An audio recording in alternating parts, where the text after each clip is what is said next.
different. I don't think I'm on, am I? Am I on now? Yes. Thank you so much, Patrick and Christopher. That was amazing. And thank you to Kathy for her beautiful syrinx solo. So now, for the last two pieces, we've got some medleys from some very well-loved musicals. So we're starting off with My Fair Lady, medley composed by No, No, No.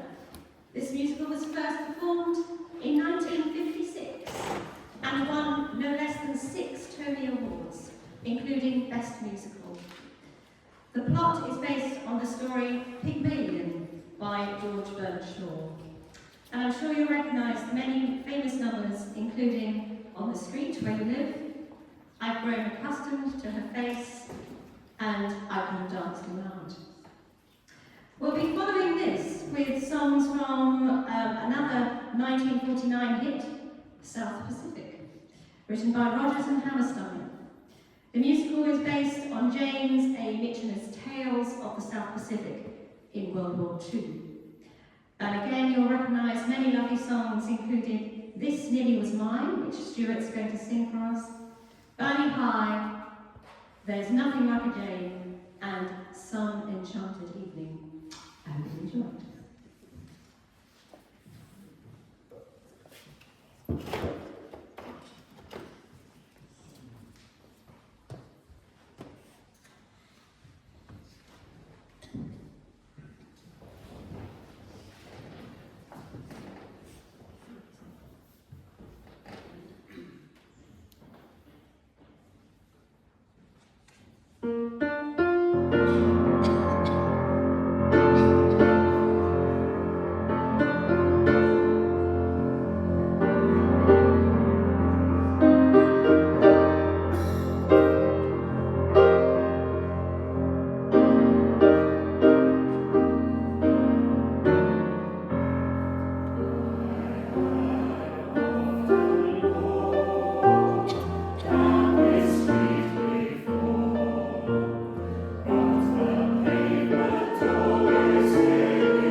This song is from South Pacific, as you know, and it's a song by Emile, the French planter, who considers his position and looks at his life on losing his girlfriend, Nellie, the US Navy nurse.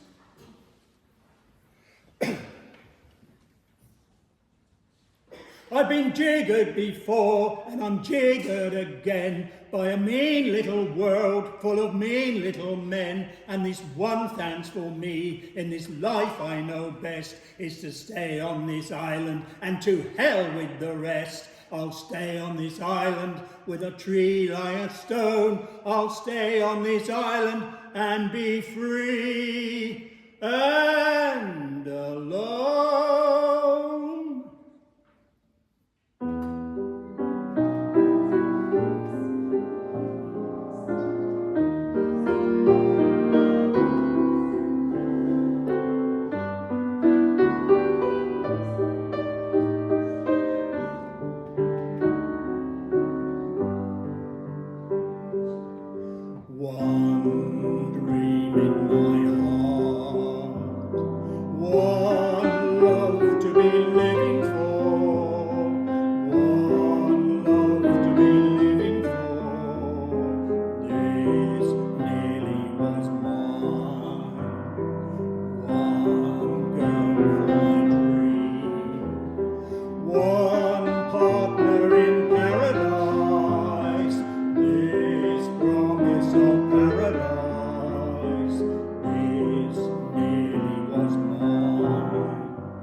Close to my heart she came, only to fly away, only to fly as day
I've got this figured out.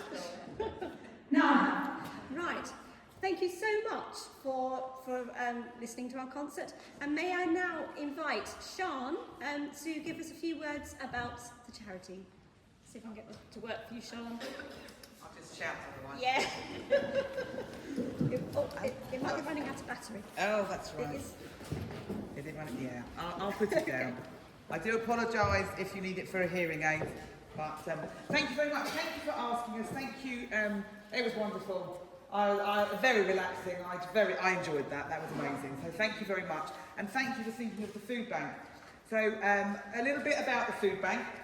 What's a food bank? A food bank is a place where people can come and be given food when they're in crisis and cannot afford to buy their own. We give them a parcel of food that should last realistically about 7 days. And some of our volunteers are here in the audience, and so they'll know I'm preaching, I'm not preaching, but I'm talking to them, they know all about it. The food bank in Alton is affiliated to Trussell and has been going since 2012. It was started by the Butt Church and is a Christian charity. Our charity name is Alton Christian Care Limited. And as part of what we do, we want to show God's love through a very practical way of providing food for when people need it. There are 2 paid members of staff. I am very fortunate that I get paid for what I do, which I know how fortunate I are, and there's 1 other paid. We have about 60 volunteers who help with our warehouse and running the centre where we give out the food. So the centre is in Market Square, opposite Mifters, near the Wheat Sheaf, and our warehouse is in Alton Maltings, at one end of there in Maltings Close. We're not direct access, so we work with different referral agencies who will meet people through their work and find out that they are in need of support. And there's various different reasons why people need our help. The majority are mental health and loss of a job or a sudden change in circumstance. And so they just need that little bit of help to get them through the crisis. We give them ambient food. That's a very posh word, isn't it? But basically, we don't have a fridge or freezer. We give long life food to people so it can last as long as they make it. We do point them towards the community cupboard as well, because we recognise that provides the fresh food, and we provide household goods. Extra help too. So it's not just food. We have partnered with another charity called the Fuel Bank, very similar sounding, who can help with energy costs.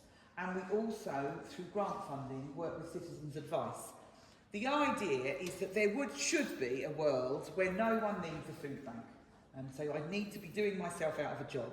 And part of that is working with Citizens Advice and the other agencies to support people so they don't need to come back to the food bank. Some people it takes longer than others, but it does work. One example of our Citizens Advice worker, she saw a client of ours who otherwise would never have gone to Citizens Advice and found out that this person was owed benefits that they'd been entitled to but had been incorrectly been given, and was owed backdated benefits of £13,000. Yeah, exactly. I mean, it begs the question, why was the mistake made in the first place? But had they not come to the food bank, and had we not had that partnership with Citizens Advice, they would never have found out and they wouldn't have got that money. We also do help with uniforms, school uniforms as well. So we have a stock of Amory uniforms, and we partner with the schools and we point people in the right directions. So the aims really are to feed people, show God's love. And then on to some stats, because everyone likes to know, well, how busy are you? Does Alton really need a food bank? So this is from January to September this year. We fed 547 households, which was 1,321 people. So on average, we are feeding 147 people a month. So that's 147 people in Alton and the villages, not much further out, that need our help. Our busiest months are April and July, because that's school holidays and the people that would have free school meals can't access them. We are slightly quieter than last year, which we don't know why, but we are. But by the same way, our donations have dropped as well. So being here today helps raise awareness, and it helps raise some money, and just spreading the news of what we do as a charity. So thank you very much. How can you help? So we have volunteers. If you want to volunteer and you've got time, we run 3 sessions in our centre a week and 3 sessions in the warehouse. You could donate food or money. If you're in, you've probably seen collection points in Sainsbury's and Waitrose. Next time, put an extra tin of sweet corn in your shop on, then dump it off for us. It's amazing how quickly it all adds up. And then events like this, we get people, we'd like to give some money, we're having a charity of the year, something like that. And it just, in a world where sometimes it looks a bit bleak sometimes, doesn't it, when you listen to the news, when I see the food that people in this community donate and the time people give, it really makes you believe that there is human kindness out there, that people do care. So thank you very much.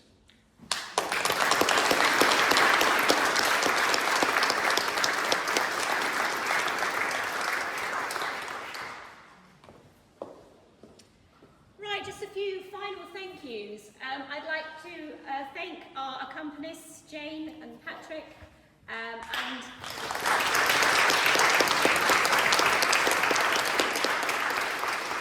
soloists. I think Christopher might have gone home.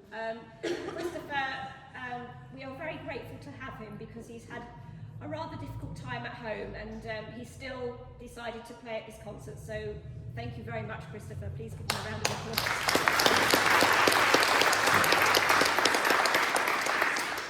If you'd like to see us perform again, you won't have to wait long. We've got a concert coming up at the Maltings, The Wonder of Christmas, on the 6th of December, where we'll be performing with Ancora and Alton Concert Band. And if you're really keen and you want to stay in Alton this evening, there's another concert.